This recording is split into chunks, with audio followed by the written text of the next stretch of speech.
Hello everyone, তো আমি এসে গেছি দীঘার পার্ট 6 নিয়ে। তো তারপর আমরা মোহনা থেকে বেরিয়ে টোটোয় করে যাচ্ছিলাম হচ্ছে নিউ দীঘার বিচের দিকে। যেহেতু সকালে কিছু খেয়ে বেরোয়নি, তো তাই আমরা ব্রেকফাস্টটা এখানেই করলাম। কাকিমারা এখানে নিয়েছিল পরোটা আর ঘুগনি, তো সেটার ক্লিপ আর নেওয়া হয়নি। আর আমি নিয়েছিলাম হচ্ছে ডিম টোস্ট। তো তারপর খাওয়া দাওয়া করে আমরা গেছিলাম একটু বিচের দিকে বসবো বলে, কিন্তু এতটাই রোদ আমরা একটুও থাকতে পারিনি।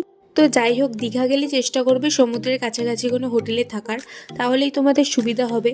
আর আমরা যেখানে ছিলাম সেটা সমুদ্র থেকে প্রায় অনেকটাই দূর। সমুদ্রের কাছে তো রোদের জন্য একদমই থাকতে পারিনি, তো তাই আমরা হোটেলের দিকেই চলে আসছিলাম। আর বিকেলে আমাদের তালসারে যাওয়ারও প্ল্যান ছিল, তারপর আর যাওয়া হয়নি। যেহেতু কদিন আগেই আমি গেছিলাম, তো সেই কারণে আমার অতটাও ইন্টারেস্ট ছিল না আর।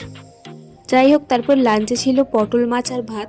তো তোমরা কে কে পটল মাছ খাও আমাকে কমেন্টে জানিও। আমি খাই না, আমি এমনি পোনা মাছই নিয়েছিলাম। তো আজকের ভিডিওটা এই অবধি, দেখা হচ্ছে নেক্সট ব্লগে। টাটা।